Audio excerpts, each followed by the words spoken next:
नमस्कार। प्रतिपक्ष में आपका स्वागत है। दोस्तों, मेरा नाम भाऊ तोरसेकर है। मैं मराठी पत्रकार हूँ। मेरी हिंदी इतनी साफ़ सुथरी नहीं है, फिर भी बम्बईया हिंदी में मैं वीडियो बना रहा हूँ। आशा करता हूँ आप समझने की कोशिश करेंगे। दोस्तों, बहुत सारे दिन यानी अभी 2 महीने होने को आए, दिल्ली में जो किसान आंदोलन चालू है उसके न्यूज़ टीवी पर मैं देख रहा हूँ, वीडियो पर भी, यूट्यूब पर भी बहुत सारे उसके वीडियोस आ रहे हैं। जहाँ आंदोलन सिंघू बॉर्डर हो या कोई और बॉर्डर हो, दिल्ली के बॉर्डर जो है वहाँ ये सब किसान लगे हुए हैं। और उसकी जो वहाँ की कहानियाँ मैं देख रहा हूँ जो वीडियो पर या टीवी पर आ रही है, तो शुरू में किसान आंदोलन ये शब्द नहीं था। शुरू में एक शब्द बार बार यूज किया जाता था, अन्नदाता, अन्नदाता को न्याय, अन्नदाता को न्याय, अन्नदाता का आंदोलन। सब कुछ ऐसा चालू था। किसान बीच बीच में आता था, लेकिन सब चैनल एक शब्द बार बार इस्तेमाल करते थे, वो था अन्नदाता। लेकिन एक 50-55 दिन हो गए और जितने वीडियो मैं देख रहा हूँ मुझे अजीब लगा कि जो कुछ दिख रहा है, कैमरा पकड़ रहा है और चैनल वाले दिखा रहे हैं, तो खुद चैनल के जो एडिटर है, रिपोर्टर है, एंकर है, उनको वो कैमरा पकड़ता हुआ दिखाई नहीं दे रहा है।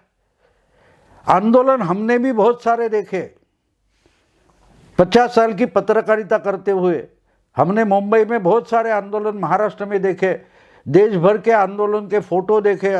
20 साल से हम टीवी पर भी आंदोलन देख रहे। लेकिन ये आंदोलन अलग क्यों है, ये कोई बता नहीं रहा है। वैसे तो इसी ढंग से अन्ना हजारे का लोकपाल आंदोलन भी चला था, लेकिन ये उसकी अगली स्टेज है, अगला पड़ाव है। क्योंकि उस वक्त भी बोला जाता था कि जो आंदोलन में आकर बैठे वो फ्री का खाना मिलता है, हलवा पूरी मिलती है, ये है वो है, खाने को सुविधा है, पीने की सुविधा है, इसलिए आकर बैठे। आज तो उसके अगले मानो कि ऐसी किसी की शादी का जश्न चालू है, शादी का उत्सव चालू है। और जिस ढंग से 24 घंटा, मैंने आज एक वीडियो देखा कि 24 घंटे का लंगर चलता है। आप जब जाइए, किसी भी समय जाइए, आपको जिस ढंग का खाना चाहिए उसकी सुविधा वहाँ है। मेरे जहन में एक सवाल आया कि ये सब कौन कर रहा है, क्यों कर रहा है। आंदोलन करता पहले कुछ दिन बताया जा रहा था कि ट्रैक्टर से अपना राशन पानी लेकर आ गए, लेकिन अभी दिखाई दे रहा है कि कोई बड़े ऐसे शेफ वगैरह आके वहाँ बैठे हैं, जो आपको चाहिए उस ढंग का खाना मिलता है।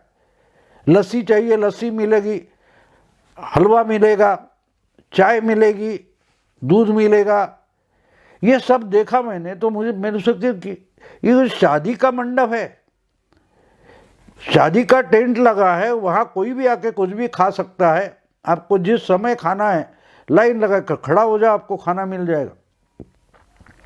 अगर इसी ढंग से आंदोलन 2024 तक चलने वाला है, तो मैं तो बोलूँगा कि भाई एक मैदान में बैठ जाओ, रास्ता खोल दो। जिनको अपने मेहनत से आके अपना खाना कमाना है वो तो काम धंधा कर देंगे। आप तो मैदान में बैठ जाओ। जिनको फ्री का खाना चाहिए, अच्छा वाला खाना चाहिए, पकवान चाहिए, उनके लिए लंगर लगा कर बैठ जाओ, कोई बात नहीं। इसको आंदोलन क्यों बोलेंगे, मेरी समझ में नहीं आ रहा है। क्योंकि एक हफ्ते भर में मैंने जानबूझकर ऐसे बहुत सारे वीडियो देख लिए, तो मुझे अचरज लगा कि कोई चैनल, कोई पत्रकार, कोई मीडिया उस पर क्यों नहीं बोल रहा है कि इनके लिए इतना सब खाना कहाँ से आ रहा है। ऐसा कहा जाता है कि कम से कम 1.5-2 लाख लोग दिल्ली के सीमाओं पर, बॉर्डर पर बैठ गए, अलग अलग जगह रास्ते रोक कर, और उनको खाने पीने की पूरी सुविधा है। अभी वो क्या करते हैं, गाना गाते हैं, कोई चर्चा होती है, बहुत सारा चल रहा है। तो किसी शादी के घर में, शादी के मंडप में इससे अलग कुछ बात होती नहीं, वही तो होता है। हाँ, बीच में अभी देखिए 8 तारीख को, फिर 15 तारीख को, फिर अभी 19 तारीख को फिर सरकार के साथ बात होने वाली है। तो जो 20-25 लीडर्स निकल जाते हैं, विज्ञान भवन या और कहीं जहाँ कोई तय हुआ है वहाँ जाके सरकार से इनकी बात होती है, आगे कुछ नहीं निकलता, कुछ नहीं निकलता। क्योंकि अगर इनका एजेंडा तय हुआ है कि भाई आप 3 कानून वापस ले लो, तो ये तो गवर्नमेंट मानने वाली नहीं है। सुप्रीम कोर्ट ने उसमें हस्तक्षेप किया और उसके लिए कमेटी बनाई, तो इसमें ये लोग शामिल होने को तैयार नहीं है। इसका मतलब कोई एक बड़ा जश्न है, उसका खर्चा कोई तो उठा रहा है। हम हिंदी सिनेमा में, फिल्म में या कहीं देखते हैं तो गरीब घर का जो होता है, गरीब घर वाला जो होता है, उसको अपनी बेटी की शादी का खर्चा भी उठाना मुश्किल हो जाता है। तो ये लाख, 1 लाख, 1.5 लाख, 2 लाख लोगों को कौन रोज इतना खाना, अच्छा अच्छा पकवान खिला रहा है और क्यों खिला रहा है? आज मैंने एक वीडियो देखा, उसमें जो एक लंगर लगा था, उसका जो कुछ बनाने वाला, बांटने वाला जो था, उससे बात की तो उन्होंने बताया कि जब तक मांगे पूरी नहीं होगी तब तक हमारा ये लंगर चालू रहेगा। लेकिन कोई भी पत्रकार उनसे ये नहीं पूछ रहा है कि भाई इसके लिए इतना बड़ा सामान कहाँ से आ रहा है, कौन दे रहा है, उसका खर्चा कौन उठा रहा है। कोई तो इसका जवाब दे, कोई तो ये सवाल पूछे। मुझे अजीब लगता है हमारे मीडिया का, पत्रकारों का, कि कोई भी ये सवाल नहीं पूछ रहा है, भैया लंगर चलते रहने दो, रोको नहीं, आपकी मांगे पूरी होने के बाद भी जारी रखो। तो बहुत सारे लोग, दिल्ली में भी ऐसे लोग रहेंगे कि जिनको 2 टाइम का खाने के लाले पड़े हुए, वो आके आंदोलन में बैठ जाएंगे। किसानों की मांगे पूरी करने के बाद भी ये आंदोलन जारी रहे, दूसरा कुछ भी इशू ले लो और आंदोलन चालू रखो, तो बहुत सारे लोगों को खाना मिलेगा। तो मेरे जहन में एक सवाल आया कि शुरू में हम सुनते थे कि अन्नदाताओं के न्याय का सवाल है, जो पूरे देश के अन्नदाता है, क्योंकि वो फसल उगाते, मेहनत करते, पैदा करते, इसलिए देश के लोग खा रहे हैं। तो जो किसान है आंदोलन पर बैठे, वो अन्नदाता है। लेकिन 2 महीने से हम देख रहे हैं ये अच्छे पीते खा रहे, पी रहे, मजा कर रहे, जश्न कर रहे हैं। तो उनके अन्नदाता कौन है? अन्नदाता के अन्नदाता कौन है? क्योंकि उन्होंने राशन लाया और उस पर चल रहा है, ये तो आप नहीं बोल सकते। क्योंकि जिस ढंग से ये लंगर में सामान आ रहा है, उसके हम देख रहे हैं, पहाड़ जैसे, कोई गोभी पड़ा है, प्याज पड़ी है, गनी बैग्स पड़ी है जिसमें चावल है, आटा है। ये तो किसी खेत से नहीं आया, किसान के घर से नहीं आया, ये तो कोई ढंग से लाके दे रहा है, उसका खर्चा उठा रहा है। तो इसलिए मुझे एक सवाल पूछने की जरूरत महसूस हुई कि भाई अन्नदाताओं का अन्नदाता कौन है, ये तो एक बार बताओ। बाकी सारी सरकार के साथ ये बात हुई, सरकार ये नहीं मान रहा, किसान यूनियन वो नहीं मान रहा है, वो सब बोल रहे हैं। आपको याद होगा कि जब पहली बार इनकी बातें हुई, गवर्नमेंट और किसान आंदोलन के नेता, उनकी बात कोई विज्ञान भवन में वगैरह हुई थी, तो सरकारी खाना रखा था, उसने खाया नहीं, लंगर से खाना लाया गया। तो लोगों को लगा कि हाँ भाई गरीब किसान है, वो अपने गरीबी, अपना राशन से लाया हुआ खाना खाएंगे, वो सरकार का मुफ्त का खाना नहीं खाएंगे। ऐसे 3-4 बार बातें हो गई, लेकिन 6वीं और 7वीं बार जब बातें होने वाली थी, तो गवर्नमेंट के भी जो नुमाइंदे थे, मिनिस्टर थे, अधिकारी थे, वो भी लंगर का खाने आ गए। तो ऐसी बात बताई गई कि देखो भाई, भाईचारा दिखाने के लिए, मुझे ऐसा नहीं लगता। जिस ढंग का खाना इस लंगर में बन रहा है और बांटा जा रहा है और लोग खा रहे हैं, तो बड़ा मजा आ रहा है खाने में, लज्जतदार खाना है। तो इसलिए शायद मिनिस्टर को भी लगा होगा कि कौन सरकारी कैंटीन का खाना खाएंगे, उससे बढ़िया तो लंगर का खाना ये लोग खा रहे, तो हम भी वहां जाकर खाएंगे। तो जो मिनिस्टर 6वीं-7वीं बातें होने वाली थी, उस वक्त लंगर का खाना आ गए, क्योंकि वह बहुत लज्जतदार खाना है, लजीज खाना है। इसलिए ये सवाल पूछना जरूरी है कि भैया अन्नदाताओं का आंदोलन किसान आंदोलन है, ये तो हम मान लेते हैं, क्योंकि वो दिखाई देते वो किसान है, या कम से कम किसानी खेती में मजदूरी करने वाले तो है, लेकिन उनका अन्नदाता कौन है? कौन इतने भर भर कर बोरियों के बोरियों आटा भेज रहा है, चावल भेज रहा है, बहुत सारी बोरियां प्याज की है, गोभी की आती है, सब्जी की आती है, बैंगन की आती है, शक्कर की, चीनी की आती है। ये कौन ला के दे रहा है? बड़े बड़े डब्बे तेल के आ रहे हैं, घी के आ रहे हैं। तो ये तो खेती से आया हुआ नहीं है। अन्नदाता जिसको बोला गया, जो किसान है, उसके घर में तो इतने घी के डिब्बे वगैरह नहीं होते, तो किसी कंपनी से आए। और एक नहीं, सैकड़ों की संख्या में ये बोरे और ऑयल या घी के डिब्बे हमने देखे।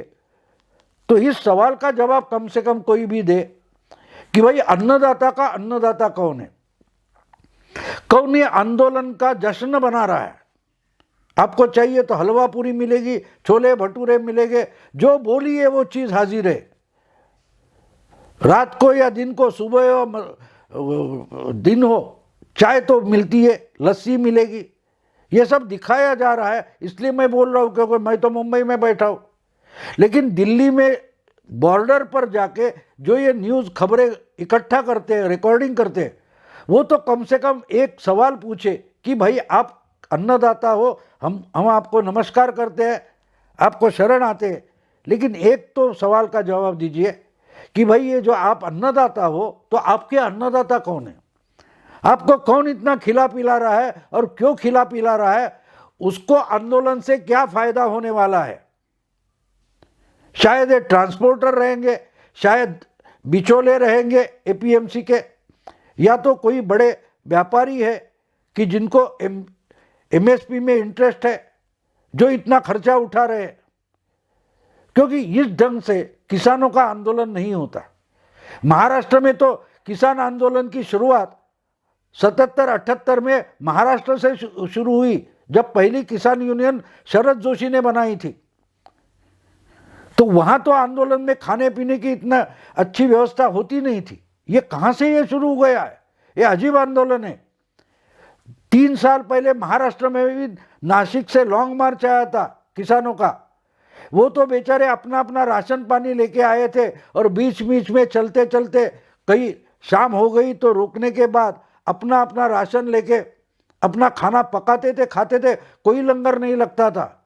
उस वक्त तो टीवी पर दिखाया जा रहा था, जो न्यूज़ कवर कर रहे थे, देखो इनके पाँव के छाले कैसे निकल गए, उनके जूते घिस गए। वैसा तो कोई हमने दिल्ली में देखा नहीं है। दिल्ली के बॉर्डर पर बैठे हुए जो किसान हैं, वो अपना अपना खाना पकाते हैं, अपना अपना, उनके पाँव चलते चलते घिस गए, चप्पल घिस गए, ऐसा तो कोई दिखाई नहीं दिया। तो अजीब तरीके का भारत का पहला आंदोलन है जहाँ खाने पीने की अच्छी सुविधा है, मानो कि 5 स्टार आंदोलन है। ऐसा आंदोलन कभी हुआ नहीं। और इसके आगे अगर ऐसा आंदोलन होता है तो देश भर के कोई भी उठकर खुद को किसान मानेगा, खुद को मजदूर मानेगा, लेकिन ऐसे आंदोलन में जाकर खड़ा हो जाएगा, क्योंकि बोलेगा कि अच्छी बात है, 2-3 महीना आंदोलन चले, खा पी के अच्छे तंदुरुस्त होकर वापस घर लौटेंगे। मुझे आंदोलन लगता ही नहीं है। ये अपनी तबीयत सुधारने के लिए बढ़िया आंदोलन है, और मैं देश भर के गरीब लोगों का आह्वान करूंगा, भैया दिल्ली में चले जाए, दिल्ली के बॉर्डर पर चले जाए। आपकी तबीयत अगले 2-3 महीने में बहुत सारी अच्छी तंदुरुस्त हो जाएंगे आप, और वापस घर लौटो। तो कम से कम दोस्तों, दिल्ली के पत्रकारों को, मीडिया को मेरा आह्वान है, भाई ये अन्नदाताओं का अन्नदाता कौन है, वो तो कम से कम ढूंढो और हमें बताओ। तो दोस्तों, ये वीडियो आपको पसंद आया तो लाइक करें, शेयर करें, अपने दोस्तों को फॉरवर्ड करें। प्रतिपक्ष इसी ढंग से छुपाई गई न्यूज़ दिखाता है, बताता है, उसके अलग अलग जो रूप है वो आपके सामने लाने की कोशिश करता है। तो प्रतिपक्ष के लिए आप सब्सक्राइब करें। नमस्कार।